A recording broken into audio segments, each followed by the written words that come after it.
Victoria Sterling challenged the janitor to cook one meal, expecting to humiliate him in front of everyone. His food made her cry in front of her entire staff, and by dessert she was already imagining him in a wedding tuxedo. Before we continue, don't forget to subscribe to the channel, like the video, and comment where in the world you're watching from. Let's go. The cafeteria on the 42nd floor of Sterling Enterprises smelled like stale coffee and institutional disappointment. It was exactly 3:15 in the afternoon when Victoria Sterling, CEO and sole heir to a billion-dollar food conglomerate, pushed her barely touched salad away with a grimace of disgust. Across from her, three of her senior executives exchanged nervous glances. They had learned over the past year that when Victoria was unhappy with her meal, someone's quarterly review was about to become very unpleasant. "This is garbage," she announced, not bothering to lower her voice. Her words carried across the quiet space where a dozen employees were trying to enjoy their afternoon break. "Absolute garbage. We own 17 restaurant chains across North America, and I wouldn't feed this to my worst enemy." She stabbed a wilted piece of lettuce with her fork as if it had personally offended her. "How are we supposed to convince the public that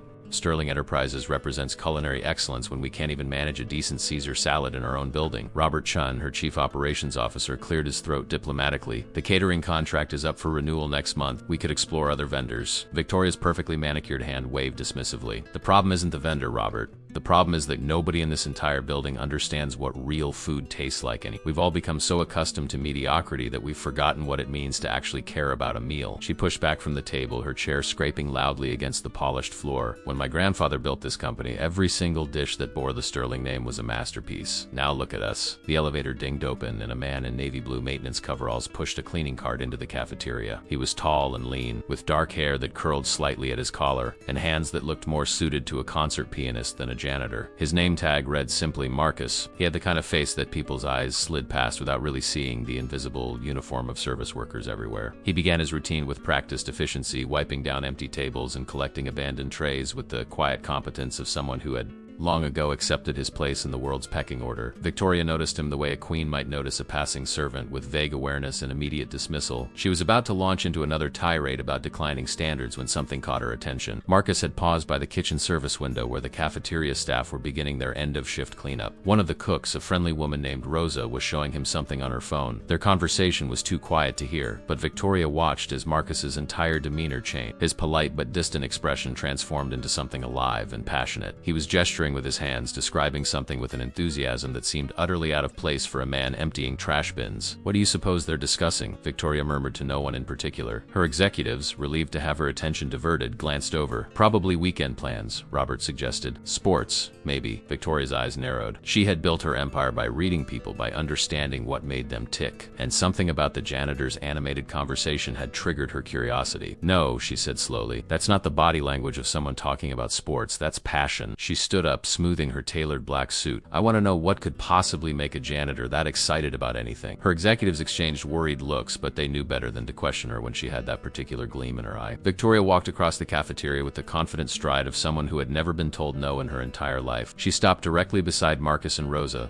close enough that they couldn't ignore her presence. The conversation died instantly. Rosa's eyes widened with something close to panic, and Marcus straightened up, his expression shuddering back professional neutrality. "Don't let me interrupt," Victoria said, her tone making it clear that she absolutely intended to interrupt. "You both seemed very engaged in your conversation. I'm curious what topic could inspire such enthusiasm during a work shift." Rosa stammered something about recipes, but Victoria's attention was fixed on Marcus. His hands, she noticed, were scarred in a particular way. Dozens of thin white lines across his fingers and palms. Those were not the scars of a janitor. Those were the marks of someone who had spent years working with very sharp knives. "You cook," Victoria stated. It was not a question. Marcus met her gaze for the first time, and she was startled by the intelligence she saw there. It was like looking at a painting that had been deliberately hung in the wrong gallery, something valuable hidden in plain sight. "I used to," he replied, his voice neutral. "A long time ago." Victoria felt the familiar thrill of a hunt. Her instincts, honed by years of acquisitions and negotiations, told her there was a story here. Used to? People don't stop cooking if they're truly passionate about it. They might stop professionally, but the passion doesn't just disappear. Something flickered across Marcus's face, a shadow of old pain quickly suppressed. "With respect, Miss Sterling, I have work to finish." He moved to push his cart away, but Victoria's next words stopped him cold. "I'll make you a deal." The cafeteria had gone absolutely silent. Every person in the room was now watching the exchange with rapt attention. Corporate gossip spread through Sterling Enterprises like wildfire, and this promised to be legendary. "Cook me one meal," Victoria said, her voice carrying to every corner of the space. "One meal, your choice of dish, using whatever ingredients you want. I'll provide the kitchen and cover all costs. If it's mediocre, forgettable, or God forbid bad, then we'll never speak of this again, and you can go back to your mops and vacuums." The challenge hung in the air like a blade. Marcus's jaw tightened. "And if it's good?" he asked quietly. Victoria smiled, and it was not a kind expression. It was the smile of a shark that had just spotted blood in the water. "If it's good, if it's truly exceptional, then you're going to tell me your story. The real one, and then I'm going to take you out on a date." Her executives gasped audibly. Robert Chun looked like he might faint. The idea of their polished, powerful CEO dating the building janitor was so absurd it bordered on offensive. Marcus stared at her for a long moment. She could see him weighing the offer, calculating risks and benefits with a shrewdness that confirmed her suspicion that there was much more to this man than met the eye. "Why?" he finally asked. "Why would you do this?" "Because I'm bored," Victoria replied with brutal honesty. "I'm bored of mediocrity and bored of people who have lost their passion for their craft. You had a spark in your eyes 30 seconds ago that I haven't seen in any of my executives. I want to know why a janitor looks at a recipe on a phone screen like other people look at treasure maps." The tension in the cafeteria was suffocating. Rosa had backed away from the confrontation, her eyes darting between her boss's boss, and her friend the janitor. The other employees were frozen in place, witnesses to what would either be a spectacular humiliation or the most bizarre challenge anyone had ever heard of. Marcus's hands, those scarred, capable hands, gripped the handle of his cleaning cart. Victoria could see the war happening behind his eyes. Pride warring with pragmatism. The desire to prove something battling against the safety of anonymity. "Fine," Marcus said, his voice steady despite the tremor Victoria detected underneath. "One meal. Tomorrow night. 7 o'clock. I'll need access to a proper kitchen." Victoria's smile widened into something genuine. "The executive kitchen on the 58th floor. I'll have security clear you for access." She pulled a business card from her pocket and scribbled something on the back. "This is my private number. Text me a list of the ingredients you'll need and I'll have them delivered by noon tomorrow." Marcus took the card without looking at it and slipped it into his coverall pocket. "Don't expect miracles," he warned. "I'm out of practice." "I never expect miracles," Victoria replied. "I expect excellence. There's a difference." She turned on her heel and walked back to her table, leaving Marcus standing alone by the service window. Her executives scrambled to follow her, their phones already out, no doubt preparing to spread the news of this insane wager throughout the building. As Victoria collected her bag and prepared to leave, she glanced back one more time. Marcus had returned to his cleaning, methodically wiping down tables as if the last 5 minutes hadn't happened. But she noticed that Rosa was still standing by the kitchen window, staring at her friend with an expression of worry and something else. Hope, maybe? The elevator ride back to her office on the 63rd floor felt longer than usual. Victoria stood alone in the mirrored box, studying her reflection. She was 34 years old, single, and in command of an empire that employed thousands. She had everything except the one thing her grandfather had possessed in abundance: genuine passion for the food itself. Somewhere along the way, Sterling Enterprises had stopped being about creating memorable meals and started being about profit margins and quarterly earnings. She had inherited a legacy and turned it into a machine, efficient and soulless. Her phone buzzed before she even reached her office. It was a text from an unknown number. The message was brief and professional. A list of ingredients, some common, some exotic. Sea-based, saffron, heirloom tomatoes, fresh herbs she had never heard of. And at the bottom, a note: "I'll need 3 hours of prep time before you arrive. The kitchen must be empty. No assistants, no observers, until the meal is ready." Victoria typed back a single word: "Agreed." She copied the list and forwarded it to her personal assistant with instructions to spare no expense. If the janitor wanted the finest ingredients available in the city, he would have them. That night, alone in her penthouse apartment overlooking the glittering city, Victoria found herself unable to sleep. She kept thinking about those scarred hands and the way Marcus's face had transformed when he talked about food. She had made the challenge on impulse, driven by boredom and curiosity, but now she wondered if she had accidentally stumbled onto something more significant. Her grandfather used to tell her that the soul of a cook could be read in their food, that a truly great chef poured their entire being into every dish. She had dismissed it as sentimental nonsense from a different era, but tomorrow night she would find out if the old man had been right. The news spread through Sterling Enterprises like a virus, mutating with each retelling.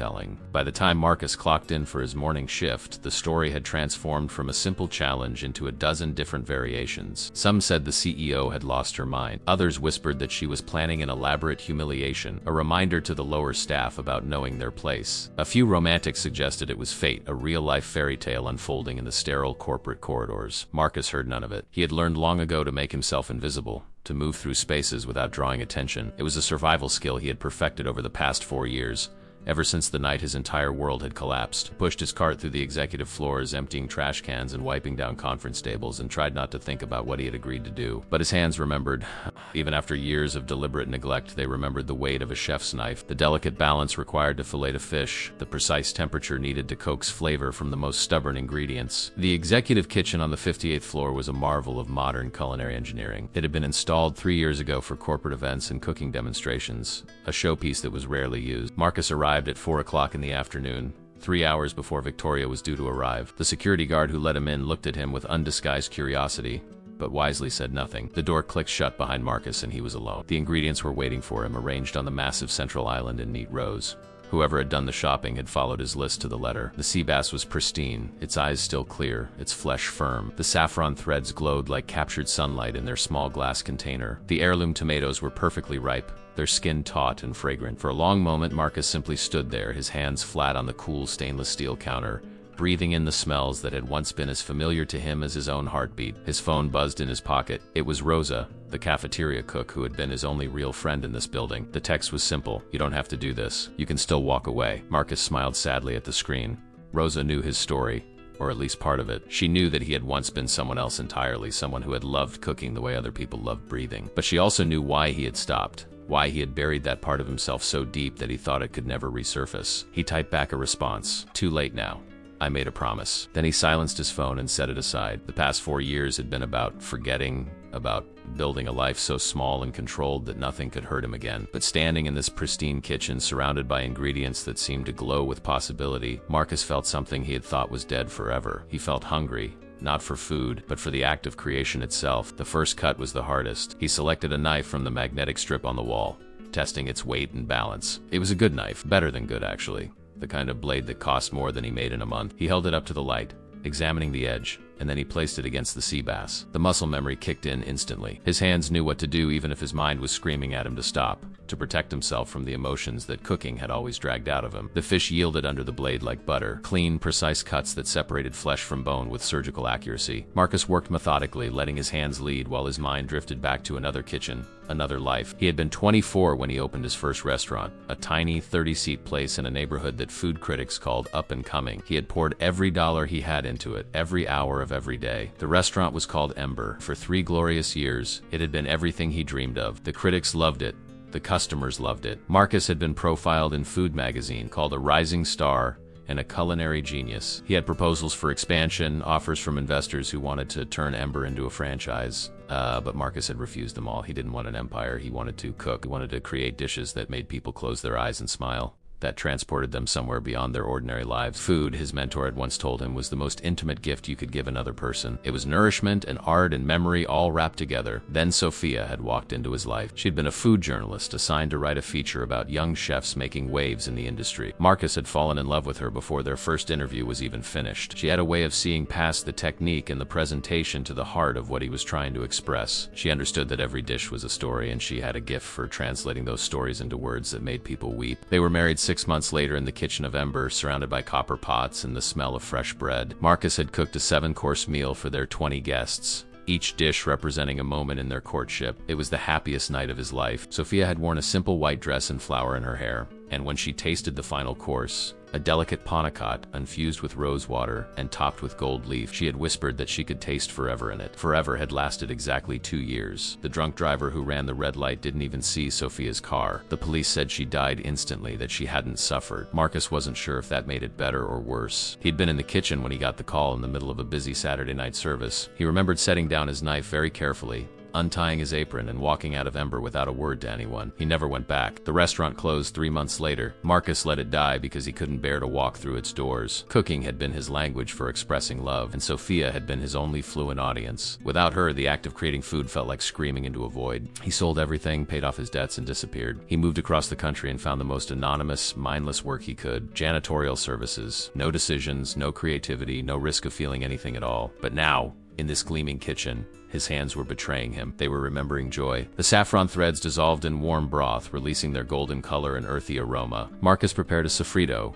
dicing onions and garlic with the speed and precision of someone who had done it 10,000 times. The tomatoes were blanched, peeled, and seeded, their flesh transformed into a vibrant sauce that would be the foundation of the dish. He was making a variation of Mediterranean fish stew, but Elevated, refined, turned into something that walked the line between rustic comfort and fine dining elegance. Time became fluid. Marcus lost himself in the rhythm of cooking and the dance between fire and flavor. He tasted and adjusted, added a pinch of this and a splash of that, relying on instincts that had been dormant but never truly dead. The kitchen filled with aromas that were almost painfully beautiful. Saffron and tomato and fish and herbs, all melding together into a symphony of scent. He plated the dish with care, arranging the tender fish over a pool of the saffron tomato broth, garnishing it with fresh herbs and a drizzle of the finest olive oil. Beside it, he placed toasted bread rubbed with garlic, perfect for soaking up the aromatic liquid. At exactly 7 o'clock, there was a knock on the kitchen door.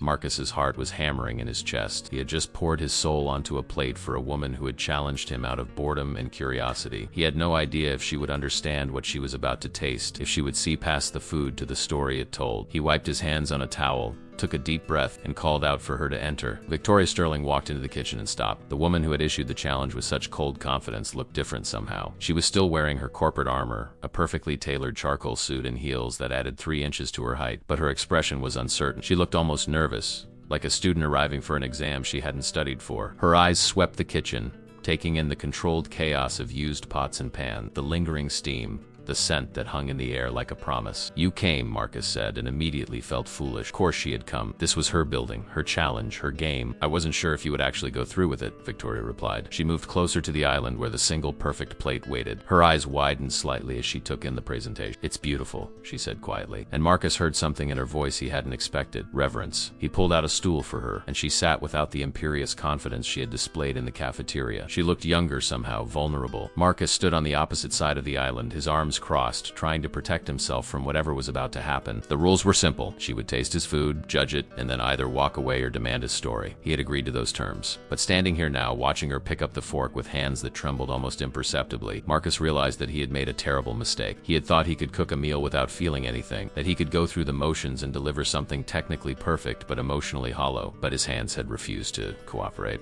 They had remembered Sophia, remembered love, remembered the reason why cooking had once been the most important thing in his world. The dish on the plate in front of Victoria wasn't just food. It was a confession, a eulogy, a desperate prayer, all wrapped up in saffron and tomato and perfectly cooked fish. Victoria raised the fork to her lips and took the first bite, her eyes closed. The silence that followed was unbearable. Marcus watched Victoria's face, trying to read the microscopic shifts in her expression as she processed what she was tasting. Her eyes remained closed for what felt like an eternity. When they finally opened, they were wet with tears she was clearly trying to suppress. She set the fork down carefully, precisely as if it were made of glass. Her hand moved to her mouth, and for a moment Marcus thought she might be sick. Then he realized she was trying to hold back a sob. "This isn't fair," Victoria whispered. Her voice was raw, stripped of all the corporate polish he had heard in the cafeteria. "You weren't supposed to make me feel this." Marcus said nothing. He had no idea what to say. He had expected criticism, perhaps praise, maybe even mockery. He had not expected tears. Victoria took another bite, then another, and with each taste her composure cracked a little more. By the time she was halfway through the dish, tears were streaming freely down her face, carving dark tracks through her makeup. "My grandfather," she began, her voice catching. "He used to make something like this. Not exactly the same, but close enough that the first bite transported me back 30 years. Marcus felt his own throat tighten. He hadn't thought about his audience when he cooked. He'd only thought about the food, about the technique, about channeling everything he felt into something tangible. But food was memory, and apparently he had accidentally reached into Victoria Sterling's past and pulled out something precious. She told him the story between bites, her fork moving automatically as if her body needed to continue tasting even while her mind was somewhere else entirely. Her grandfather, Dominic Sterling, had been an Italian immigrant who came to America with nothing but a recipe book and a dream. He had started with a single food cart selling simple Mediterranean dishes to factory workers. The business grew slowly, carefully,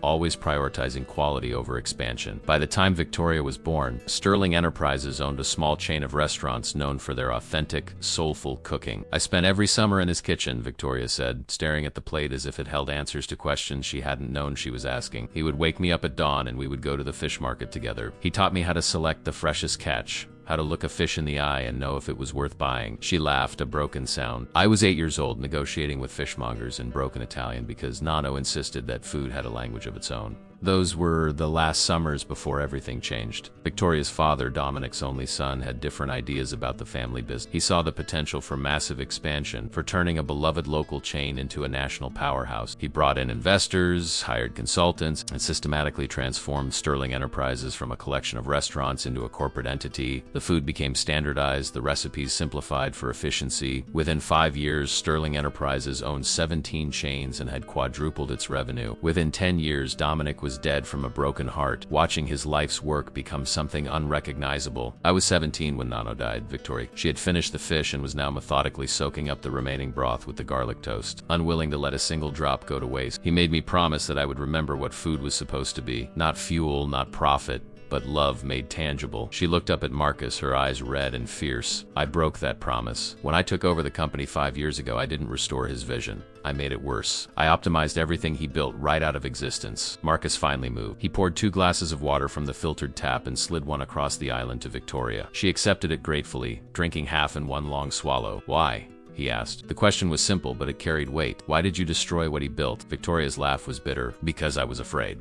Afraid that his way didn't work anymore, that authenticity and soul couldn't compete in a modern market. Afraid that if I tried to honor his legacy and failed, I would be failing him twice. She pushed the empty plate away and looked at Marcus with an intensity that made him want to step back. But this, she gestured at the plate, this proves I was wrong. This is what food is supposed to be. It's supposed to make you remember, to make you feel, to connect you to something bigger than yourself. You didn't just cook dinner. You made me taste my childhood, my grandfather's love, every promise I've broken. So yes, the meal is exceptional. It's devastating. And now you owe me your story. Marcus had known this moment was coming, but that didn't make it any easier. He sat down on a stool, suddenly exhausted. The adrenaline that had carried him through the cooking was draining away, leaving only the familiar weight of grief. My name is Marcus Chun, he began. 4 years ago, I owned a restaurant called Ember. It had 1 Michelin star and a 6-month waiting list for reservations. Food critics called me a prodigy. I was young, successful, and stupid enough to think I had everything figured out. He told her about Sophia, about their whirlwind romance and their perfect wedding. He told her about the night he lost her, about walking out of Ember and never going back. He told her about the years of deliberate numbness, of choosing jobs that required nothing of him emotionally. Victoria listened without interrupting, her expression shifting from curiosity to understanding to a shared grief that made something painful twist in Marcus's chest. When he finished, the kitchen was quiet except for the hum of the industrial refrigerator. Victoria was staring at her hands, her expensive manicure somehow looking fragile against the stainless steel counter. I made you do this, she said quietly. I forced you to cook, to feel everything you've been running from. I'm sorry, Marcus shook his head. You didn't force me. I could have said no. I should have said no. But some part of me wanted this. Wanted to know if I could still do it, if the part of me that loved cooking was actually dead or just sleeping. And, Victoria asked, is it dead? Marcus looked around the kitchen at the evidence of what he had created. Used pots were piled in the sink. The cutting board was stained with tomato seeds and fish scales. The air still smelled like saffron and memory. No, he said finally, it's not dead. I don't know if that's a blessing or a curse, but it's not dead. They sat in silence for a while, 2 people who had been strangers yesterday and now shared the kind of intimacy that usually took years to build. Food had done that, Marcus thought. It had stripped away their defenses and left them raw and honest with each other. Victoria finally stood up, smoothing her suit in an unconscious gesture of putting her armor back on. A deal is a deal, she said, her voice regaining some of its corporate edge. You cooked an exceptional meal. That means I owe you a date, Marcus blinked. I thought the date was supposed to be my reward, not yours. Victoria's smile was complicated, sad and hopeful in equal measure. Maybe we both need it. Maybe we both need to remember what it's like to connect with another person over something real. She pulled out her phone and handed it to him. Put in your number. We'll figure out the details. But Marcus, this isn't going to be some fancy restaurant where we sit in uncomfortable silence while a waiter describes foam. This is going to be honest. She paused, considering her words. I want to take you to the last restaurant my grandfather opened before he died. It's still running, barely, but it serves his original recipes. I haven't been there in 10 years because it hurts too much. But after tonight, after tasting what you made, I think I'm ready. Marcus typed in his number, his hand steadier than he expected. What day? He asked. Saturday, Victoria said immediately. 6 o'clock. And Marcus, don't wear your coveralls. Wear something nice. This is a real date, not a corporate obligation. She picked up her purse and headed for the door, then paused. Thank you, she said without turning around. For the food, for the honesty, for reminding me why any of this mattered. Then she was gone, leaving Marcus alone in the kitchen with his thoughts and his ghosts. He spent the next hour cleaning up,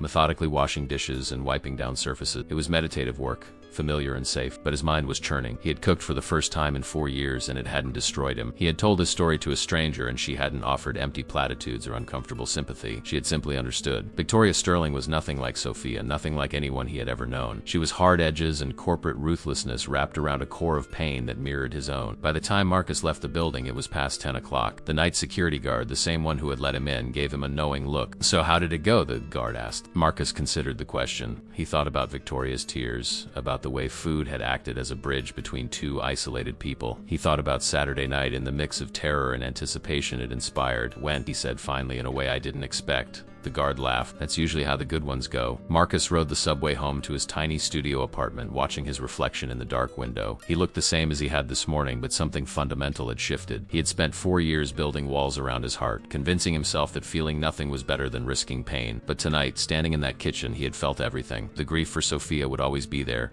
a permanent scar on his soul. But alongside it, for the first time, he felt something else. Possibility. His phone buzzed as he was unlocking his apartment door. It was a text from an unknown number that he knew had to be Victoria. Brief and unexpected. "I'm having the entire company cafeteria menu redesigned. No more garbage. Would you be willing to consult? No pressure. Just think about it." Marcus stared at the message for a long time. It was such a simple request, but it represented a doorway back into a world he had abandoned. He could ignore it, could show up on Saturday for their date and then return to his safe, numb existence. Or he could step through the door and see what was on the other side. He typed back a single word. "Yes." Then he added, "But I have conditions. We do this right or not at all." Her response was immediate. "I wouldn't expect anything less. See Saturday, Marcus Chun. The restaurant is called Nona's Table. Dress code is come as you are." Marcus smiled despite himself. He had a feeling that Saturday night was going to change everything, and for the first time in 4 years, that thought didn't terrify him. It thrilled him. The transformation at Sterling Enterprises began the next morning. Though most employees wouldn't understand its origin for weeks, Victoria arrived at her office at 6:30, an hour earlier than usual, with a fire in her eyes that her executive assistant hadn't seen in years. She called an emergency meeting with the heads of all 17 restaurant chains, the food services director, and her entire senior leadership team. The meeting was scheduled for 8 o'clock with a single-line agenda item that made everyone nervous: quality control and brand identity reassessment. By 7:45, the large conference room on the 63rd floor was filled with anxious executives clutching tablets and laptops, ready to defend their quarterly numbers. Victoria walked in at exactly 8 o'clock, and instead of taking her usual seat at the head of the table, she remained standing. She had a tablet in her hand, but she didn't look at it. She looked at each person in the room one by one until the nervous chatter died into uncomfortable silence. "When my grandfather started this company," she began without preamble, "he had a philosophy. Food is not fuel. Food is connection. Every meal we serve should make someone's day better, should give them a moment of joy or comfort or memory." She set the tablet down on the table. "Yesterday I ate lunch in our own cafeteria. The food was garbage. Not mediocre.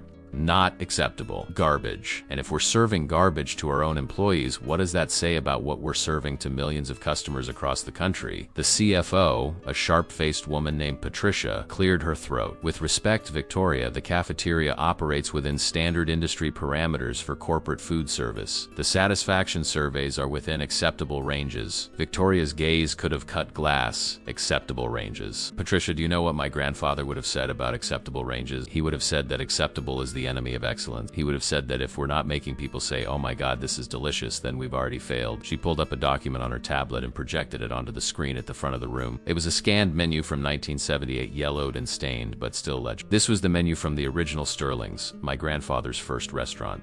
Look at it. Handmade pasta, fresh-caught fish, vegetables from local farms, sauces made from scratch every single day. Now look at what we serve. She pulled up a current menu from one of their largest chains. Frozen, reheated, standardized, optimized for profit margin. "We've grown the business," Robert Chun interjected carefully. "Revenue is up 300% from where it was 15 years ago. We employ thousands of people. That growth required some standardization. And what did we lose in exchange for that growth?" Victoria shot back. "Our soul. Our purpose. My grandfather's vision." She took a deep breath, visibly controlling her anger. "I'm not naive. I understand we can't go back to 1978, but we can find a balance between efficiency and integrity. We can serve food that people actually want to eat, not just food that hits the right price point." The marketing director, a young man named James, raised his hand tentatively. "What exactly are you proposing?" Victoria smiled, and it was not a comforting expression. "I'm proposing a complete overhaul, starting with the cafeteria as a test case. I'm bringing in a consultant, someone who understands what real food tastes like. He's going to redesign the menu from scratch. If it works, if satisfaction goes up and the cost increase is manageable, we roll it out to the entire company. And then we start looking at our restaurant chain. The room erupted in protests. Patricia was already pulling up spreadsheets, calculating the potential cost increase. James was talking about brand confusion and market positioning. Robert was trying to mediate, pointing out that any major change would need board approval. Victoria let them talk for exactly 3 minutes, then she raised her hand. The room fell silent. The decision is made, she said quietly. This is not a democracy. I own 51% of this company, and I'm using that authority right now. You will all cooperate fully with the consultant when he arrives. You will provide whatever resources he requests, and you will approach this with open minds, or you will find yourselves working somewhere else. The meeting ended in stunned silence. As people filed out, Victoria caught Robert's arm. I need you to keep this quiet, she said. The consultant's identity. He's an employee, and I don't want him subjected to gossip or harassment. Robert's eyebrows rose. An employee? Marcus Chun from Facilities Management. He's working under my direct authority. Robert's expression went through several rapid transformations, from confusion to surprise to something that looked almost like understanding. The janitor, he said. The one from the cafeteria challenge. Victoria met his eyes steadily. The chef, she corrected. He's a chef, Robert, and he's the best I've ever encountered. Meanwhile, in the basement facilities office, Marcus was having a very different kind of morning. His supervisor, a perpetually stressed man named Dennis, had pulled him aside the moment he clocked in. Chun, what the hell did you do? Dennis demanded, waving a printed email. I've got HR on the phone, I've got some assistant to the CEO demanding your schedule, and I've got maintenance requests backing up because apparently you're too important to mop floors now. Marcus took the email and read it. It was brief and official. Marcus Chun was to be temporarily reassigned to special projects under direct CEO oversight, effective immediately. All inquiries should be directed to Victoria Sterling's office. I cooked her dinner, Marcus said, knowing how absurd it sounded. Dennis stared at him. You cooked the CEO dinner? Yes, and now she wants you to do special projects. Dennis sat down heavily in his desk chair. I've worked here for 23 years, he said to no one in particular. I thought I'd seen everything. He looked up at Marcus. Do I need to be worried about you? Are you in trouble? Marcus considered the question. Honestly, Dennis, I have no idea, but I don't think it's the bad kind of trouble. Rosa found him an hour later in the cafeteria, ostensibly refilling napkin dispensers, but really just trying to process what was happening. She sat down across from him, her kind face creased with concern. The whole building is talking, she said gently. They're saying you're the CEO's new pet project. They're saying much worse things, too. Marcus had heard the whispers, felt the stares. Some people thought it was funny, others thought it was scandalous. Few looked at him with naked envy, as if he had somehow cheated his way into privilege. I cooked for her, Marcus said. That's all. Rosa's expression softened. Mio, I saw your face yesterday when you were making that shopping list. That wasn't just cooking. That was you coming back to life. Marcus met her eyes. I don't know if I'm ready for this. For any of this? Ready or not, it's happened. Rosa reached across the table and squeezed his hand. You're Sophia, God rest her soul. She wouldn't want you to hide forever. Maybe this CEO, maybe she's the universe's way of pushing you back into the world. His phone rang. It was Victoria's assistant, a brisk professional woman who introduced herself as Diane. Mr. Chun, Ms. Sterling would like to meet with you at 2 o'clock today to discuss the cafeteria project. Conference room B on the 42nd. Please bring any ideas or suggestions you might have. Marcus agreed, his heart starting to race. He had 5 hours to figure out what he was going to say, how he was going to transform a corporate cafeteria into something worth eating. He spent those 5 hours in the public library surrounded by cookbooks and food magazines. He made lists, sketched out menu ideas, calculated rough costs. The challenge was finding the intersection between quality and practicality. You couldn't serve hand-rolled pasta to 300 employees every day, but you could serve pasta made fresh that morning. You couldn't source everything locally, but you could prioritize seasonal ingredients. It was a puzzle, and Marcus found himself getting lost in it the way he used to get lost in creating new dishes for Ember. 2 o'clock exactly. He walked into conference room B. Victoria was already there, along with the food services director, a nervous-looking man named Paul, and someone Marcus didn't recognize, a woman in chef's whites with sharp eyes and an air of authority. Marcus, Victoria said, gesturing to the woman. This is Chef Angela Moretti. She runs our corporate food services. Angela, this is Marcus Chun, the consultant I mentioned. Angela's handshake was firm, assessing. Victoria tells me you made her cry with a fish stew, she said bluntly. That takes talent or luck. Which was it? Both, Marcus replied honestly. And a lot of expensive ingredients. Angela's lips twitched. I like honesty. She pulled out a chair and sat down. So, convince me. Why should we blow up a system that works and replace it with whatever you're proposing? Marcus opened his notebook. Because it doesn't work, not really. It functions. It feeds people, but it doesn't nourish them. He looked at Victoria. Your grandfather understood something that's been lost. Food is ritual. It's the pause in the middle of a busy day. It's the reminder that we're human, not machines. Right now, your cafeteria treats meals like a necessary interruption. I want to make it something people look. He walked them through his ideas. A rotation of fresh seasonal menus, partnerships with local farms and suppliers, a teaching kitchen where employees could learn basic cooking skills. So most importantly, a shift in philosophy from fast and cheap to good and worth the wait. The costs would be higher, he admitted, but not prohibitively so, and the returns would be immeasurable. Better morale, better health, better retention. Angela listened without interrupting, her expression unreadable. When Marcus finished, she sat back and crossed her arms. You're talking about a revolution, she said, not an evolution. A complete teardown and rebuild. Yes, Marcus said. I am. Angela looked at Victoria. He's either crazy or brilliant. Maybe both. She turned back to Marcus. I've been trying to improve the food here for 3 years. Every suggestion gets shot down because of cost concerns or logistics. If you can actually pull this off, I'll be the first to admit I was wrong. Victoria spoke up. Angela will be your primary contact. Whatever you need, personnel, equipment, budget, you go through her. I want a pilot program running in the cafeteria within 2 weeks. If it works, we expand.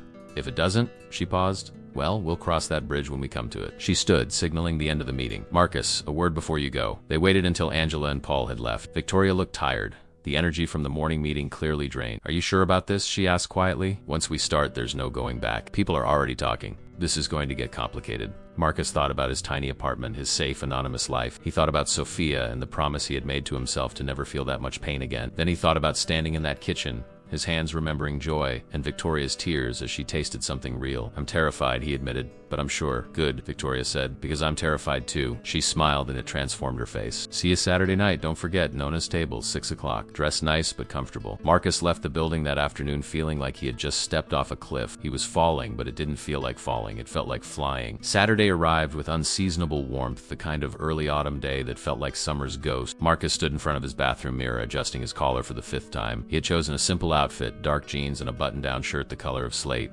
but his hands wouldn't stop shaking. It had been 4 years since he'd been on a date. 4 years since he'd allowed himself to think of another woman as anything other than a passing face in a crowd. The guilt was there, familiar and heavy, sitting in his chest like a stone. Sophia would want this, he told himself, meeting his own eyes in the mirror. She'd been fierce about life, about grabbing joy wherever it could be found. When she knew she was dying, in those final lucid weeks, she had made him promise not to become a ghost. Live, Marcus, she had whispered, her voice already fading. Live enough for both of us. He had nodded and agreed, not understanding that he was making a promise he wouldn't know how to keep. But maybe, he thought, maybe tonight was the start.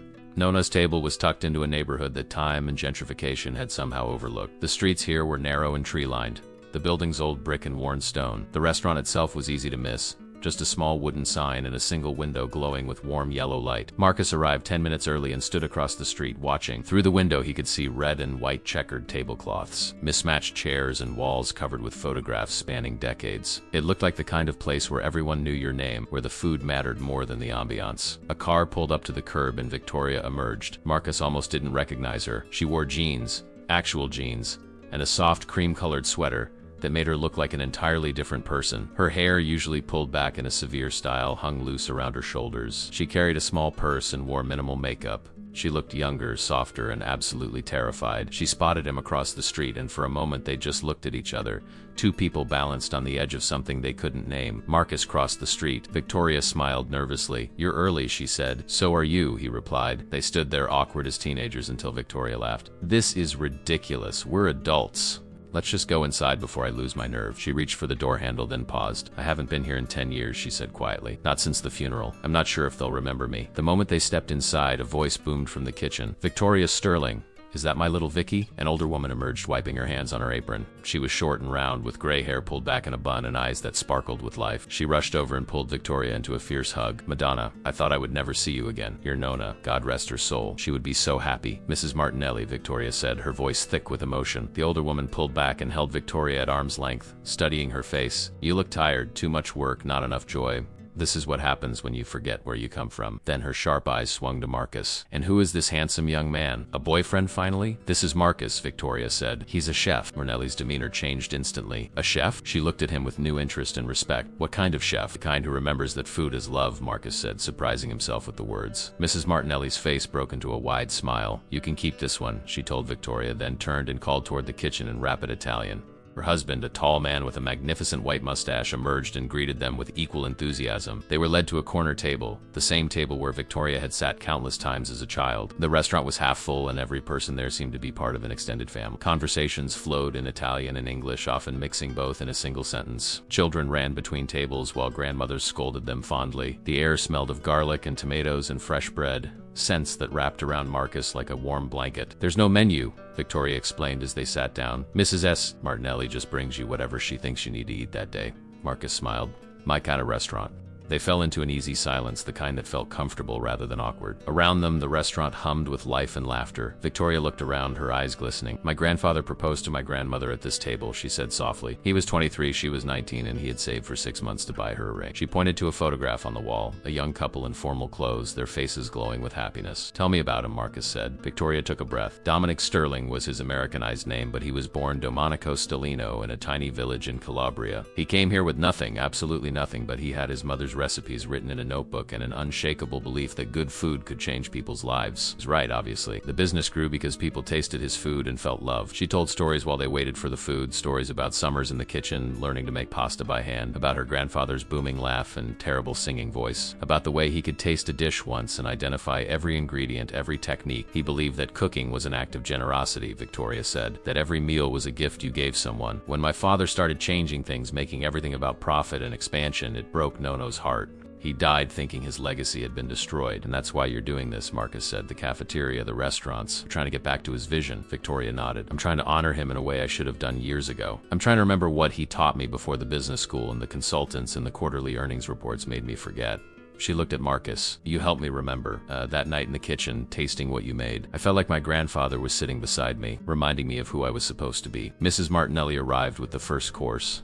A simple antipasto platter. Prosciutto so thin it was nearly transparent, olives that gleamed like jewels, roasted peppers glistening with olive oil, and bread that had been baked that afternoon. "Eat! Eat!" she commanded. "You're both too skinny." As she walked away, Victoria picked up a slice of prosciutto and closed her eyes as she tasted it. "Exactly the same," she whispered. "After all these years, exactly the same." They ate slowly, savoring each bite, and between courses, they talked. Marcus told her about growing up in a family where food was scarce but carefully prepared, where his mother could make a feast from nearly nothing. He told her about the moment he knew he wanted to be a chef, watching a documentary about French cuisine when he was 12 and realizing that cooking was art. He told her about the years of training, the brutal hours, the failures and small victories that eventually led to Ember.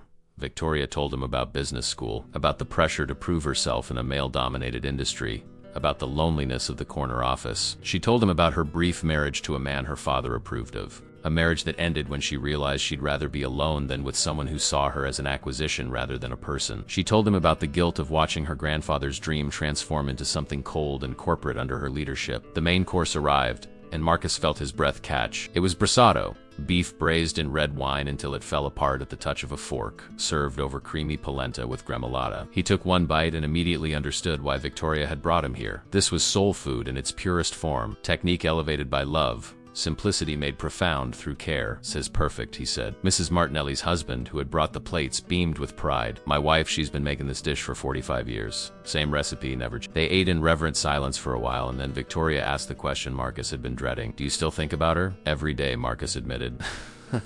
"The pain isn't as sharp as it used to be, but it's always there, like a scar that aches when it rains." He set down his fork. "For a long time, I thought being faithful to her memory meant shutting down completely. If I didn't feel anything, then I couldn't betray her. But I think she would have hated that." Sophia believed that love should multiply, not divide, that there was always room for more. Victoria reached across the table and took his hand. It was the first time they had touched beyond a handshake, and Marcus felt the contact like an electric current. "I can't promise to be easy," she said. "I'm complicated and difficult, and I work too much. I've forgotten how to be soft with people. But sitting here with you, eating this meal, I feel like maybe I could remember. Maybe you could teach me." Marcus turned his hand over so their palms pressed together. "I can't promise I won't have bad days," he said. "Days when the grief comes back so strong I can barely function. Days when I'll want to run away from anything that feels too real, but I don't want to be numb anymore. I don't want to just exist. And somehow, inexplicably, you make me want to live again." They sat there, hands clasped across the checkered tablecloth, while around them the restaurant continued its warm, chaotic symphony of life. Dessert was tiramisu, the real kind made with actual mascarpone and espresso-soaked ladyfingers. Merce Martinelli brought it personally, along with 2 small glasses of limoncello. "For digestion," she said with a wink, "and for courage. Young people today, they think too much. Sometimes you just need to feel. She looked at Victoria with a grandmother's knowing eyes. Your Nona and your Nano, they didn't have fancy dates or long courtships. They had good food and honest hearts. That was enough then. It should be enough now. After she left, Victoria raised her glass of limoncello. 2 honest hearts, she said. And to second chances, Marcus added. They drank,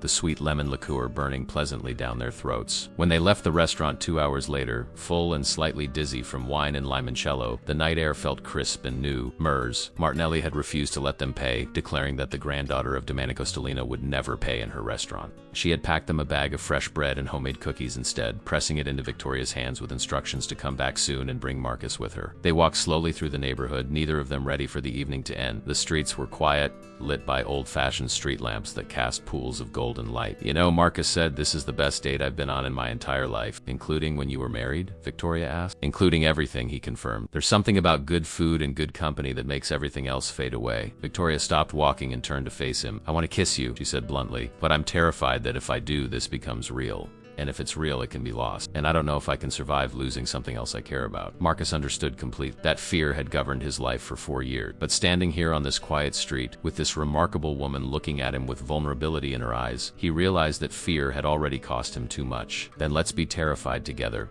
he said. He leaned in slowly, giving her time to pull away. But she didn't. Their first kiss was gentle, tentative, a question more than an answer. When they pulled apart, Victoria was smiling. Okay, she whispered. Okay. They stood there under the streetlight, holding hands like teenagers, while the autumn breeze carried the scent of basil and possibility. Monday morning arrived with the weight of reality. Marcus stood in the Sterling Enterprises cafeteria at 5:30 in the morning, 2 hours before the breakfast service would begin. The space was larger than he remembered, capable of serving 300 employees across the breakfast and lunch rushes. The kitchen was industrial and impersonal. All stainless steel and fluorescent lights, designed for efficiency rather than artistry. But standing there in the pre-dawn quiet, Marcus could see the potential. Every kitchen, no matter how utilitarian, had the capacity to produce something beautiful, if you knew how to listen to it. Chef Angela Moretti arrived at 6, carrying 2 large coffees and a skeptical expression. She handed one to Marcus without a word and leaned against the prep counter, studying him. You know, the staff thinks you're sleeping with the boss, she said bluntly. Just figured you should hear it from someone who doesn't care either way. Marcus had known the gossip was inevitable, but hearing it stated so plainly still stung. We went on 1 date, he said quietly. 1 real date. Angela shrugged. Doesn't matter. In a building this size, perception is reality. You're going to have to prove yourself twice as hard as anyone else would. She walked him through the current operation. The breakfast routine was grimly efficient. Pre-made egg patties reheated on a griddle, bacon cooked in massive batches and kept warm under heat lamps, oatmeal from industrial-sized containers flavored with packets of brown sugar. Everything designed to be produced quickly and cheaply, with no thought given to joy or nourishment. The lunch service was slightly better, but not by much. Pre-portioned proteins, vegetables steamed until they lost all color and flavor, sandwiches assembled from pre-sliced ingredients. It was food as obligation, sustenance without soul. Marcus spent the morning just observing, watching the cafeteria staff move through their routines with the dead-eyed efficiency of people who had long ago stopped caring. They were good workers, he could see that, but they had been trained to prioritize speed and consistency over everything else. He recognized the look in their eyes. It was the same look he had seen in his own mirror for 4 years, the look of someone going through motions instead of living a life. By noon, he had filled 3 pages of his notebook with observations and ideas, and he had made a decision. They couldn't fix this incrementally. They needed to blow it up and start over. He called a meeting with the entire cafeteria staff for Tuesday morning before the breakfast service. Angela had been doubtful. These people have been doing the same thing for years, she warned. They're not going to embrace change easily. Marcus understood resistance. He had been the king of resistance for 4 years, but he also understood that people didn't resist change itself. They resisted being told their work had been meaningless, that years of effort had produced nothing of value. He needed to honor what they had been doing while showing them a better path. Tuesday morning, 15 cafeteria workers gathered in the dining area, looking tired and suspicious. Marcus stood in front of them, acutely aware that he was still technically a janitor, asking them to revolutionize their job. He decided to start with honesty. My name is Marcus Chun, he began. 2 weeks ago, I was mopping floors on the 42nd floor.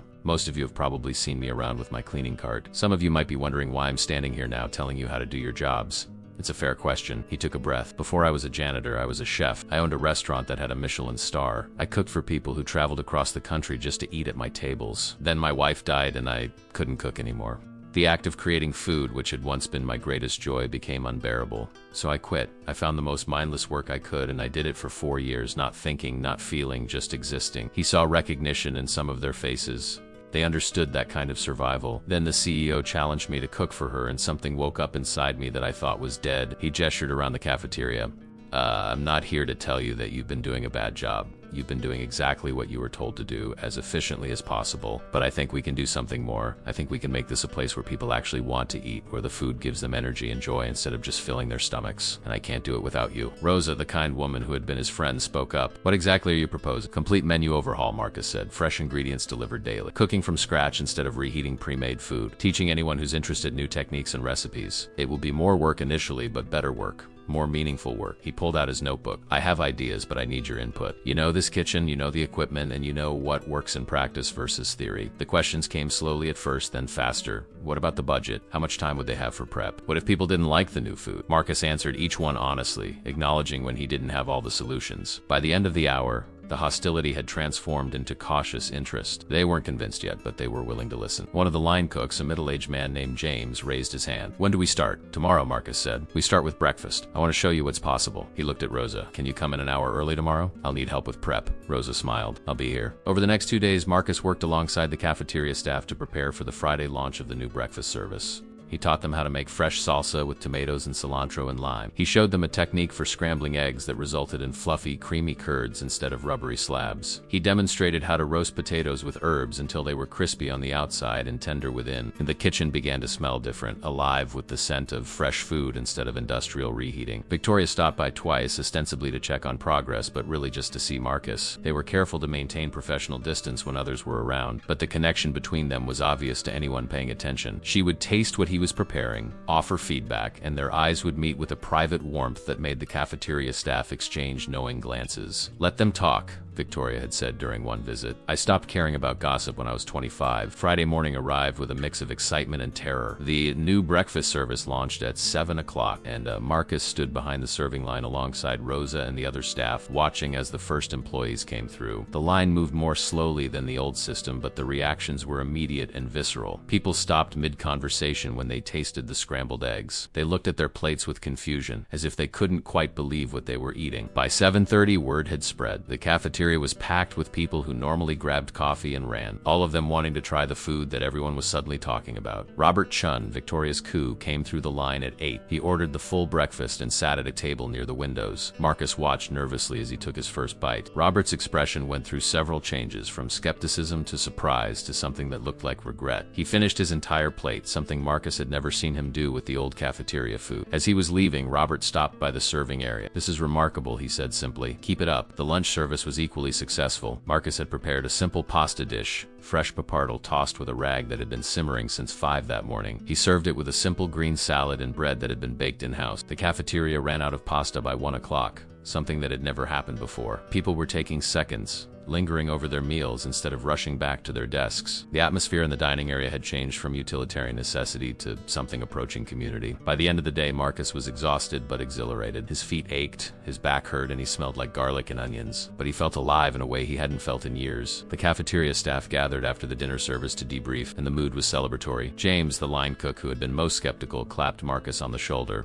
I've been working in food service for 20 years, he said. This is the first time I've ever been proud of what I serve. Angela Moretti had been observing from a distance all day, taking notes and photos. She pulled Marcus aside as he was preparing to leave. Victoria wants a full report, but I'm going to tell her this exceeded every expectation. The satisfaction surveys we ran today, the numbers are off the charts. People are actually happy about cafeteria. Do you know how rare that is?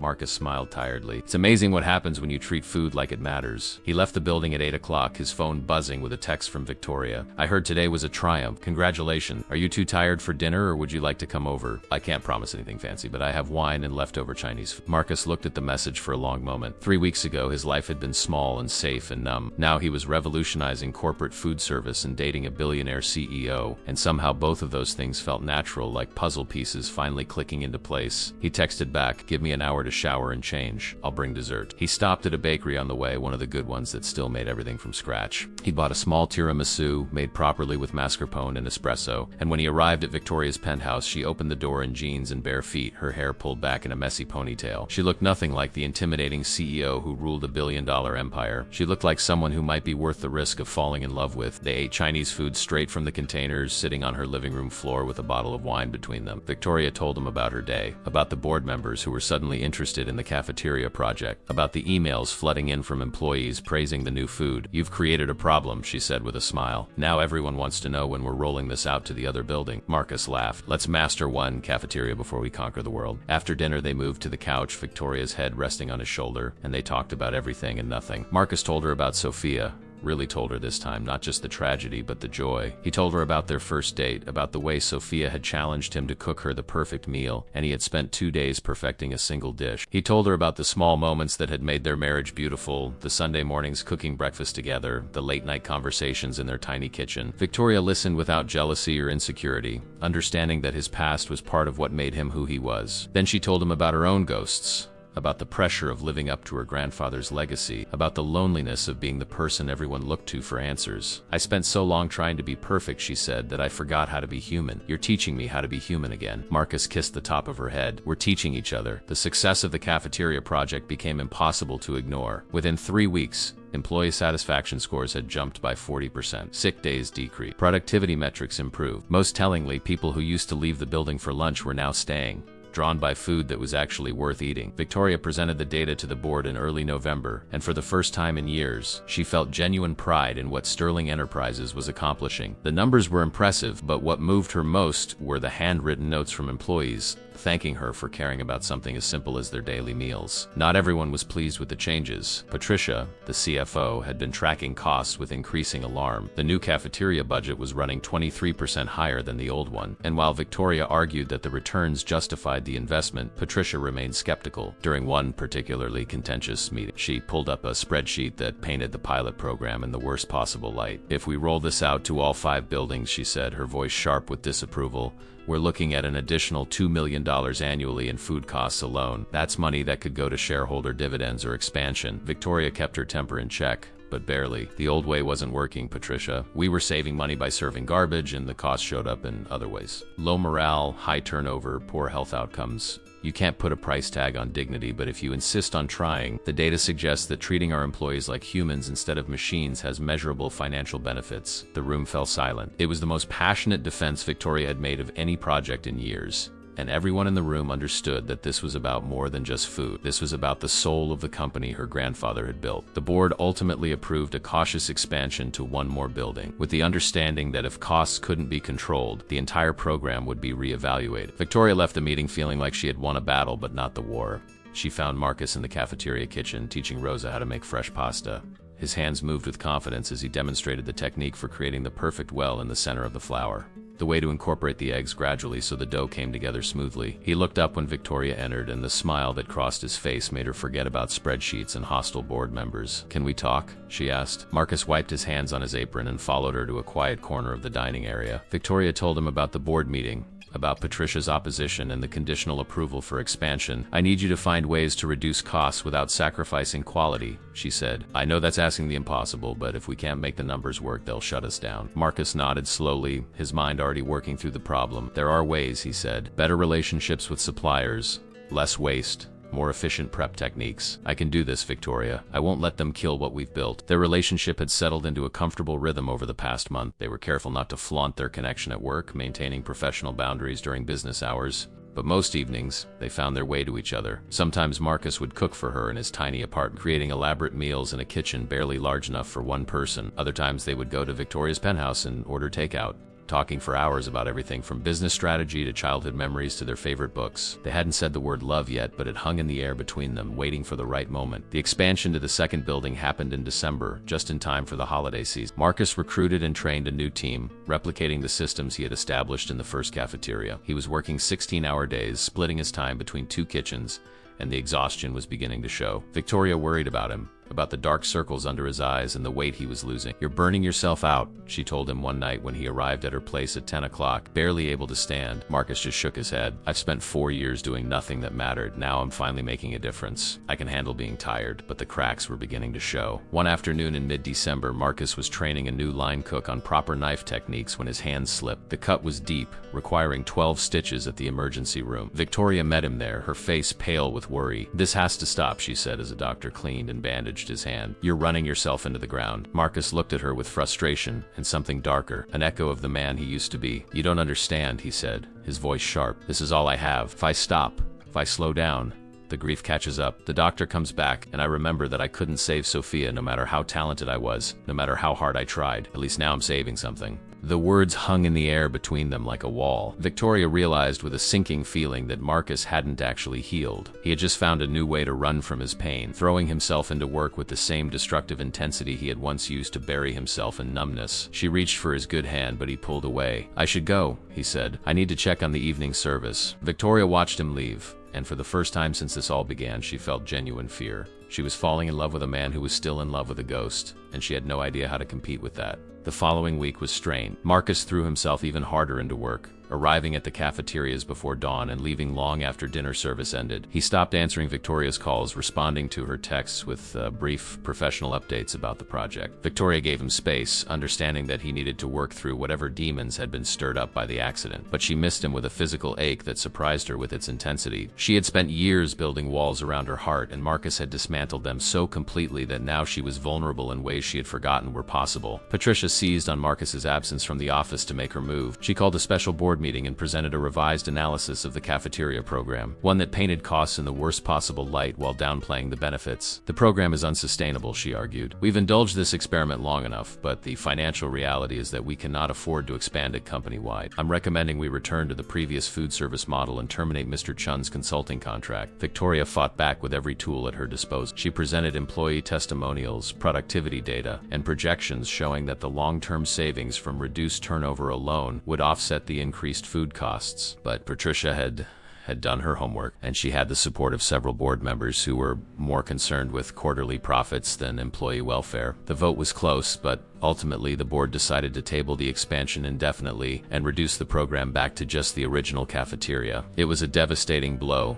a rejection of everything Marcus had worked to build. Victoria found Marcus in the kitchen of the second building cafeteria late that evening. He was methodically cleaning the stainless steel surfaces, his movements mechanical and empty. "They're shutting us down," she said without preamble. "The board voted to end the expansion. We can keep the original cafeteria running, but everything else goes back to the old way." Marcus stopped cleaning but didn't turn around. "When?" "Next week," Victoria said, her voice breaking. "I'm so sorry, Marcus. I fought for this. I fought for you." But Patricia had the votes. Marcus finally turned to face her. His expression was carefully neutral, the same mask he had worn for 4 years as a janitor, the face of someone who expected nothing and therefore couldn't be disappointed. "It's fine," he said. "It was always temporary anyway. A nice experiment while it lasted." Victoria felt anger flash through her grief. "Don't do that," she said. "Don't shut down on me. This isn't fine. You poured your heart into this project, into these people. You brought something back to life that had been dead. You're allowed to be angry." "I don't have the energy for anger," Marcus said quietly. "I'm just tired. I'm tired of building things that get taken away. I'm tired of caring about outcomes I can't control." Maybe Patricia is right. Maybe this was just an indulgence, a vanity project that didn't make financial sense. Maybe I should go back to mopping floors where the expectations are simple and the disappointments are small. Victoria stepped closer, her own anger mixing with desperation. "Is that what you really want? To go back to being invisible? To waste your talent on mindless work because it's safer than risking failure?" Marcus met her eyes and she saw the depth of his pain. "It's not about safety," he said. "It's about not having the strength to keep losing things. First Sophia, now this, and eventually you. Because that's how this story ends, isn't it? Everyone I care about either leaves or gets taken away." Victoria felt tears streaming down her face. "I'm not going anywhere," she whispered, "unless you push me away." Marcus looked at her for a long moment and she could see him wrestling with something fundamental. Then he did the thing that broke her heart. He turned back to his cleaning and said, "I think you should go, Victoria. This isn't your fight anymore." She left the cafeteria and made it to her car before the sobs overtook her. She had thought she was helping Marcus heal, but now she understood that healing was something he would have to choose for himself. She couldn't love him into wholeness. She could only stand beside him and hope that eventually he would find his way out of the dark. But standing in that parking lot, crying in her expensive car under the harsh fluorescent lights, Victoria wasn't sure if she had the strength to keep waiting for a man who was still so desperately in love with his dead wife that he couldn't see the living woman right in front of him. The week between the board decision and the shutdown felt like a funeral march. Marcus went through the motions of transitioning the second building cafeteria back to the old system, training the staff to return to reheating pre-made meals and assembly line efficiency. He watched the light die in their eyes as they realized that the brief window of meaningful work was closing. Rosa tried to talk to him several times, but he deflected every conversation, burying himself in logistics and inventory management. He stopped going home, sleeping in the facilities office on a cot meant for security guards pulling overnight shift. Victoria threw herself into damage control at the corporate level. She fought with Patricia in meetings, argued with board members over email, and spent sleepless nights trying to find a financial angle that would justify continuing the program. But the numbers were stubborn, and her opponents were relentless. By Thursday, she had to admit defeat. The expansion was dead and there was nothing she could do to resurrect it. What made it worse was that Marcus had stopped responding to her messages entirely. She would see him in the building occasionally, always from a distance, and he would turn and walk the other way before she could reach him. On Friday, the last day of the new program in the second building, something unexpected happened. The employees staged a quiet protest. At noon, instead of going to the cafeteria for the final meal of fresh food, 200 people gathered in the lobby with handmade signs. The messages were simple but powerful. Good food matters. Treat employees like humans. Thank you, Marcus Chun. Security didn't know what to do. It wasn't exactly a strike as everyone was on their lunch break, but it was a clear message of dissatisfaction that couldn't be ignored. Victoria heard about it from her assistant and immediately went down to the lobby. The crowd was orderly but determined, and when they saw her, a spokesperson stepped forward. It was Robert Chun, her own coot, and Victoria felt her stomach drop. Robert was the last person she expected to see leading any kind of employee action. "Miss Sterling," he said, his voice carrying across the marble atrium, "we're not here to cause problems. We just want the board to understand what they're taking away from us. For most of my career, I've eaten lunch at my desk because cafeteria food wasn't worth the time. For the past month, I've actually looked forward to my lunch break.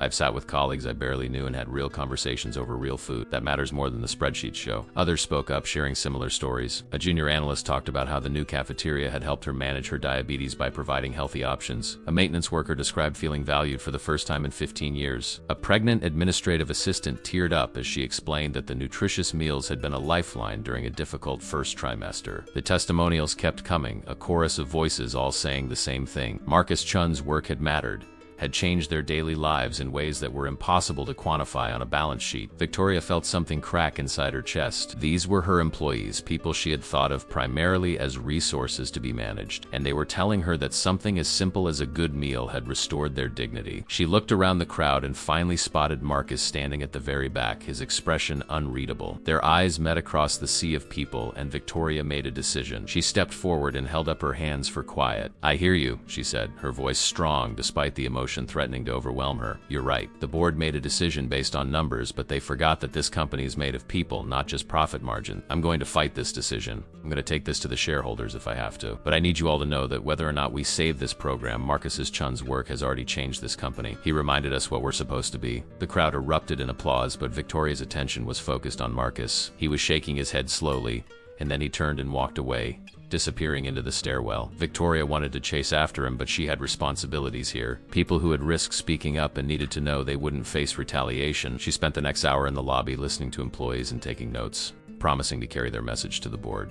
By the time she finished, Marcus was long gone. She found him that evening in the last place she expected. He was at Ember, or rather at the location where Ember used to be. The restaurant had been converted into a generic sports bar years ago, all the original characters stripped away in favor of televisions and neon beer signs. Victoria spotted his car in the parking lot and found him sitting on the curb outside, staring at the building with the look of someone visiting a grave. She sat down beside him without asking permission. The concrete was cold through her skirt, but she didn't care. For a long time, neither of them spoke. Finally, Marcus broke the silence. "I came here sometimes," he said quietly.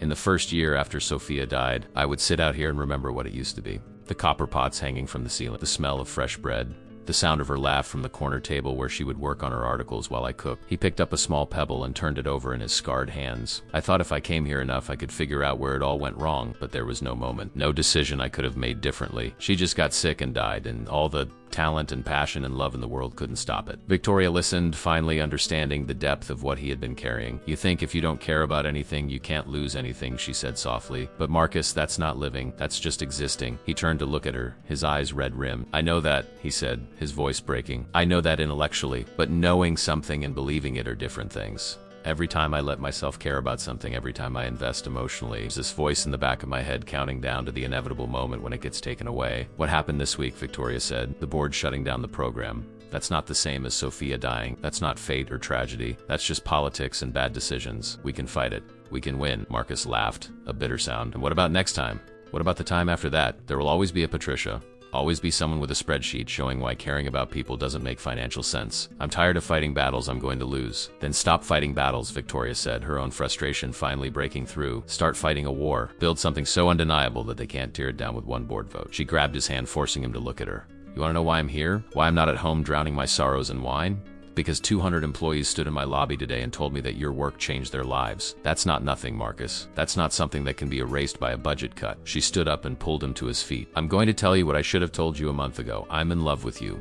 I'm in love with your talent and your scars and your stubborn refusal to see how extraordinary you are. I'm in love with the way you make food taste like hope and the way you look at me like I'm worth seeing. But I can't love you enough for both of us. You have to decide if you're going to spend the rest of your life in love with a ghost or if you're brave enough to risk loving someone who's still alive. Marcus stared at her, his expression a mixture of terror and longing. What if I fail you? He whispered. What if I let you down the way I let Sophia down? You didn't let Sophia down, Victoria said fiercely. You loved her with everything you had. She got sick. That's not the same thing. And yes, you might fail me, I might fail you.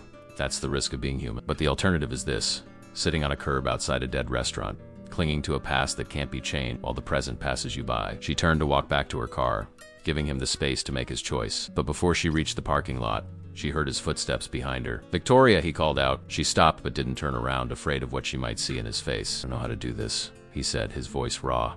I don't know how to let go of the past without feeling like I'm betraying her memory. Victoria finally turned. Sophia loved you, she said. If she was anything like you've described, she would want you to be happy. She would want you to live. Marcus closed the distance between them. I'm terrified, he admitted. Of failing, of losing, of somehow loving you and her at the same time. Is that even possible? Victoria reached up and touched his face. I think love isn't a finite resource. I think you can carry Sophia in your heart forever while making room for something new. It doesn't have to be either.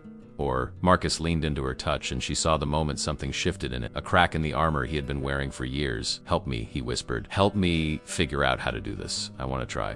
I want to be brave enough to love you the way you deserve. Victoria kissed him then, and it was different from their first kiss. That one had been tentative and questioning. This one was a promise. An acknowledgement that they were both broken people trying to build something whole together. When they finally pulled apart, Marcus rested his forehead against hers. I'm still going to grieve for Sophia, he said. There will be hard days, I know, Victoria replied. And I'm still going to be a workaholic control freak who makes terrible decisions under pressure. He laughed. The first genuine laugh she had heard from him in a week. We're quite a pair. She took his hand. Let's go home. Not to your apartment or my penthouse. Let's find a place that's ours. Start fresh. Marcus nodded, but then his expression became serious. What about the cafeteria program? What about all those people who stood up today? Victoria smiled, and it was the smile of a woman who had just found her purpose. We're going to save it. Not by begging the board for mercy, but by making it impossible for them to say no. I have an idea, but it's going to require you to be brave in a different way. You're going to have to step out of the shadows and let people see who you really are. Marcus squeezed her hand. Tell me what you need. Victoria's plan was audacious, risky, and completely brilliant. Instead of fighting the board in closed-door meetings,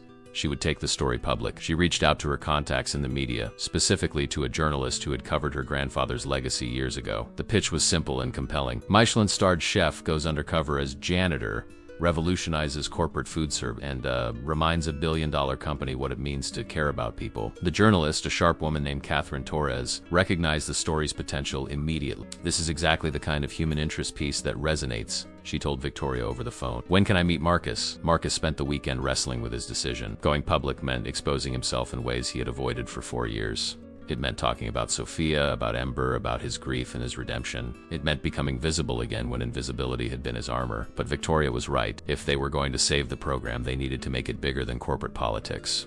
They needed to make it about something the public cared about. On Sunday evening, he called Catherine Torres and agreed to an interview. The interview took place in the Sterling Enterprises cafeteria on Monday morning before the breakfast service began. Catherine arrived with a photographer and a list of questions that cut straight to the heart of the matter. Marcus sat across from her at one of the checkered tables, Victoria beside him for moral support, and told his story. He talked about falling in love with cooking as a teenager, about building Ember from nothing, about the night Sophia died and how it broke something fundamental in him. He talked about the 4 years of hiding, of choosing work that demanded nothing of him emotionally. Then he talked about the challenge Victoria had issued in this very cafeteria, about how cooking that one meal had cracked open something he thought was sealed forever. He talked about the cafeteria staff who had embraced his vision, about the employees who had told him that a good lunch had restored their sense of dignity. He talked about Rosa, who had been his friend when he was nobody, and about James, the line cook, who said he was finally proud of his work. Catherine listened with the intensity of someone who recognized a powerful story when she heard one. What do you want people to understand about all this? She asked. Marcus thought for a long moment. I want them to understand that we've created a culture where efficiency matters more than humanity, where we've forgotten that the small rituals of daily life, like sharing a good meal, are what make us human. He looked at Victoria. This isn't really about cafeteria food. It's about whether we believe employees deserve to be treated with dignity. whether we think nourishment matters, whether we're willing to invest in people's well-being even when the spreadsheet says it costs more. The article ran on Thursday in the city's largest newspaper, accompanied by stunning photographs of Marcus cooking in the cafeteria kitchen, his hands creating beauty from simple ingredients. The headline read, "From Michelin star to mop, how one chef is revolutionizing corporate dining." The story went viral within hours. By Thursday afternoon, it had been picked up by national news outlets. By Friday morning, Sterling Enterprises' social media accounts were flooded with comments from people demanding to know why the company was shutting down such an innovative program. Patricia was furious. She stormed into Victoria's office without knocking, her face red with rage. "You went to the press," she spat. "You aired our internal disagreements in public. This is a betrayal of everything professional conduct stands for." Victoria looked up from her computer with calm indifference. "What's unprofessional is treating employees like they don't matter. What's unprofessional is making decisions based purely on quarterly profits while ignoring long-term value. The public agrees with me, Patricia. Check social media if you don't believe me." The pressure on the board was immediate and intense. Shareholders who had never cared about cafeteria food were suddenly asking questions at the emergency meeting called for Friday afternoon. The optics of shutting down a program that had garnered such positive press were terrible, and several board members who had voted to end the expansion were now backtracking furiously. Victoria sat in that meeting and watched with quiet satisfaction as Patricia's coalition crumbled. The vote to restore and expand the program was nearly unanimous. Marcus heard the news from Angela Moretti, who called him while he was shopping for ingredients for the weekend. "We won," she said, her voice thick with emotion. "The board just voted to not only continue the program but to fast-track expansion to all 5 buildings. Victoria's already authorized hiring 3 more chefs to work under your direction. You did it, Marcus.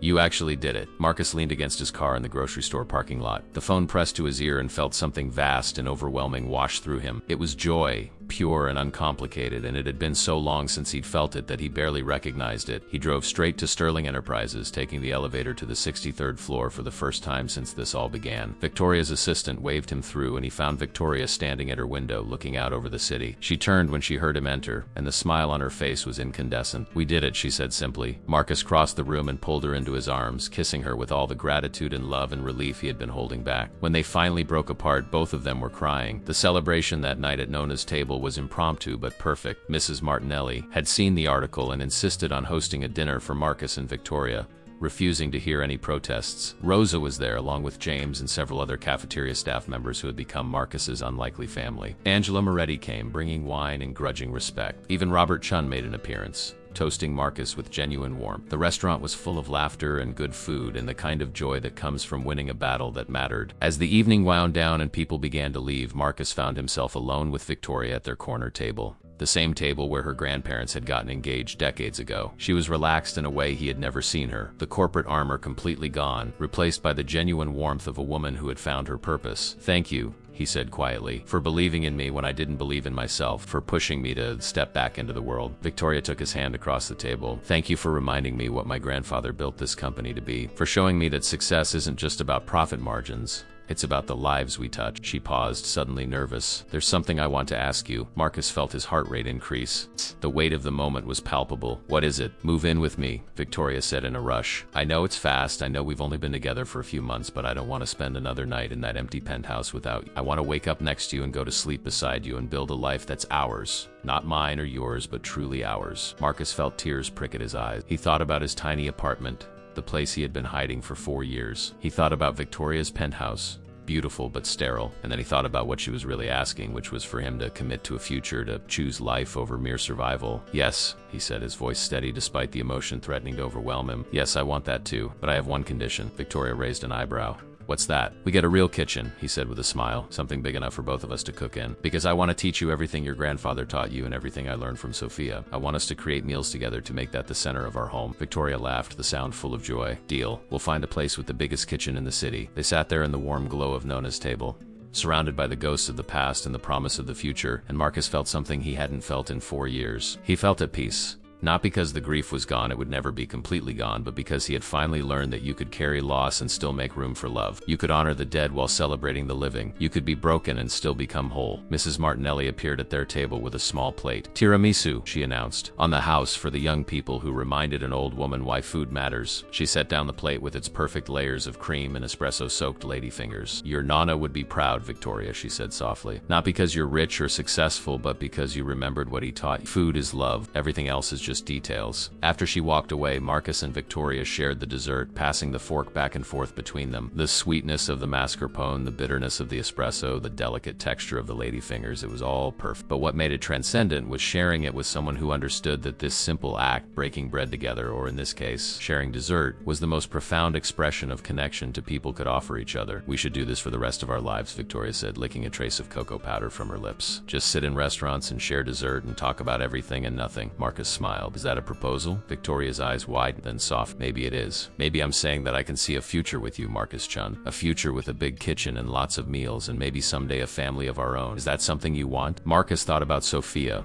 about the family they never got to have because cancer stole their future. He thought about the years of grief and hiding, and then he thought about this extraordinary woman across from him who had seen him at his lowest and challenged him to become better. More than anything, he said quietly, I want that more than anything. Then let's make it happen, Victoria said. Let's build something beautiful together. 6 months later, on a perfect spring morning, Marcus stood in the kitchen of the home he now shared with Victoria. It was a converted loft in the warehouse district, with exposed brick walls and enormous windows that flooded the space with natural light. But the heart of the home was the kitchen, a sprawling masterpiece with professional-grade appliances, a huge marble island, and enough counter space for 2 people to work side by side without getting in each other's way. This morning, Marcus was cooking breakfast while Victoria sat at the island with her laptop, reviewing the quarterly report that would be presented to the board that afternoon. The Sterling Enterprises food program had exceeded every projection. All 5 buildings now had fully operational cafeterias serving fresh, thoughtfully prepared meals. Employee satisfaction had reached all-time highs.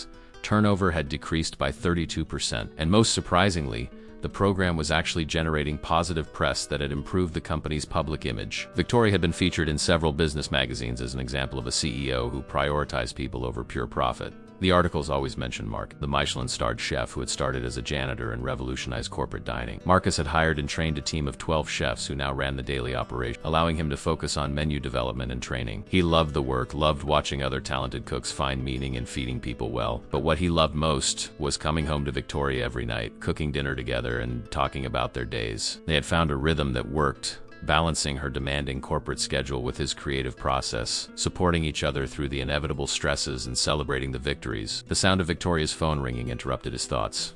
She answered, and Marcus watched her expression shift from professional courtesy to genuine surprise. Really? She said. That's incredibly generous. Yes, of course we'd be honored. When she hung up, she was beaming. That was the Dominic Sterling Foundation, she said. You know, the charity my grandfather established before he died? They want to fund a culinary training program for underprivileged youth, and they want you to design and run it. Marcus set down his spatula, his hands trembling slightly. The foundation had been dormant for years, its funds carefully managed but not actively deployed. This would be massive, a chance to change lives on a scale he had never imagined. What did you tell them? He asked. Victoria smiled. I told them we'd be honored, but that we need to discuss it first. This would be a huge commitment, Marcus.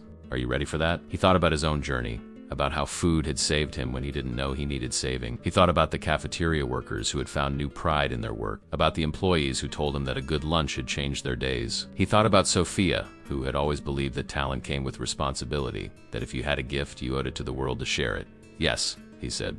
I'm ready. This is what I meant to do. The training program launched that summer, housed in a renovated building that had once been one of her grandfather's original restaurants. 20 students were selected for the first cohort, young people from difficult backgrounds who had an interest in cooking but no access to professional training. Marcus threw himself into teaching with the same intensity he had once brought to running Ember, but this time without the burnout, because he had Victoria to remind him to rest, to breathe, to remember that he couldn't pour from an empty cup. One evening in late July, Marcus was working with a student named David, a 19-year-old who had grown up in foster care and discovered cooking in a group home kitchen. David had natural talent but no confidence, constantly second-guessing his instinct. Marcus watched him struggle with a simple sauce, adding and subtracting ingredients in a panic. Stop, Marcus said gently. Step back from the stove. David obeyed, his face flushed with frustration. You're not trusting yourself, Marcus said. Cooking isn't about following rules perfectly. It's about listening to the food, understanding what it needs, trusting that your instincts are good. David looked at him with the same lost expression Marcus had seen in his own mirror years ago. But what if I'm wrong? What if I ruin it? Then you ruin it, Marcus said, and you learn from it, and next time you do better. The only real failure in cooking is being too afraid to try. He tasted David's sauce and smiled. This is already good. You just need to believe it. David tasted it himself, and Marcus watched the young man's face transform as he realized that what he had created was actually delicious. That moment, watching someone discover their their own capability, was better than any Michelin star had ever been. Victoria had been watching from the doorway, and when Marcus finished with David, she pulled him aside. "You're a natural teacher," she said. "I've been thinking about something." Her voice had that particular tone that meant she was about to propose something big. "What if we expanded this? Not just one program in one city, but a national initiative. The Sterling Foundation has the resources. We could change thousands of lives." Marcus pulled her close, marveling at how their partnership had evolved. They challenged each other, pushed each other to think bigger, to reach further. A year ago, he had been mopping floors and trying to disappear. Now he was planning a nationwide program to train the next generation of chefs. It was terrifying and exhilarating in equal measure. "Let's do it," he said, "but I have one condition." Victoria laughed. "You and your conditions. What now?" "Marry me," Marcus said. The words surprised him as much as they surprised her. They hadn't talked about marriage explicitly, though they had talked about forever in a dozen different ways. But standing here in this kitchen that had once belonged to her grandfather's restaurant, watching young people discover their gifts, Marcus knew with absolute certainty that he wanted Victoria to be his partner in every sense of the word. "Marry me and let's build this empire together. Not an empire of profit and shareholders, but an empire of changed lives and good food and love." Victoria's eyes filled with tears. She'd been proposed to before by her ex-husband in a expensive restaurant with a ring that cost more than most people's cars. That proposal had been about appearances and expectations. This one, spontaneous and heartfelt in a training kitchen that smelled like garlic and possibility, was real. "Yes," she whispered. "Yes, Marcus Chun, I will marry you." They kissed while the students tried not to stare, while the pots simmered on the stove, while life continued its beautiful, chaotic symphony around them. The wedding took place 3 months later at Nona's table, because where else could it be? Mrs. S. Martinelli insisted on catering, refusing to hear any arguments about professional caterers or fancy venues. "This is where love lives," she declared. "This is where you should make your promises." The restaurant was transformed with simple white flowers and candlelight. 50 guests filled the space, a mixture of family, friends, cafeteria workers, training program students, and the Sterling Enterprises executives who had learned to see employees as humans rather than resources. Marcus wore a simple dark suit. Victoria wore a cream-colored dress that had belonged to her grandmother. They stood in front of the corner table where her grandparents had gotten engaged, where she and Marcus had shared their first real conversation, and they made promises that were simple but profound: to love each other through grief and joy, to build something meaningful together, to remember that the small rituals of daily life, like sharing a meal, were what made everything else worthwhile. When the ceremony ended and the celebration began, Mrs. Martinelli served the meal that Dominic Sterling had made famous 70 years ago. Simple pasta with fresh tomatoes and basil, perfectly grilled fish with lemon, bread that had been baked that morning, wine that tasted like sunshine, and for dessert, the tiramisu that had become Marcus and Victoria's tradition. As they fed each other bites of the sweet, coffee-soaked dessert, Marcus caught Victoria's eye and saw his own joy reflected back at him. Later that evening, after the guests had left and they were alone in the restaurant, Marcus and Victoria sat at their table one last time before heading home. "Do you think your grandfather would approve?" Marcus asked. Victoria looked at the photographs on the wall, at her grandfather's smiling face frozen in time. "I think he would love you," she said. "I think he would love that we remembered what matters." She squeezed his hand. "And I think Sophia would approve too." Marcus felt the familiar ache in his chest, but it was softer now, wrapped in gratitude rather than grief. "I think she would," he agreed. "She always said that love should multiply, not divide." He looked at Victoria, at this extraordinary woman who had challenged him to cook one meal and ended up changing his entire life. "Thank you," he said, "for seeing me when I was invisible, for believing I was worth saving." "You saved yourself," Victoria replied. "I just reminded you who you were." They sat there in the quiet restaurant, surrounded by the ghosts of the past and the promise of the future. Two broken people who had found each other and built something whole. The journey from that first challenge in the Sterling Enterprises cafeteria to this moment had been messy and painful and beautiful, full of setbacks and victories, grief and healing, fear and courage. But most of all, it had been about remembering that food was never just food. It was love made tangible. It was memory and hope served on a plate. It was the thread that connected strangers into community, that transformed a corporate cafeteria into a place of dignity, that healed a grieving widower and reminded a powerful CEO of her humanity. As Marcus and Victoria walked out into the night, hand in hand, ready to begin their married life together, they carried with them the lesson that had started this entire journey. Sometimes the greatest transformations begin with the simplest invitation: "Cook me one meal." Sometimes that meal changes everything.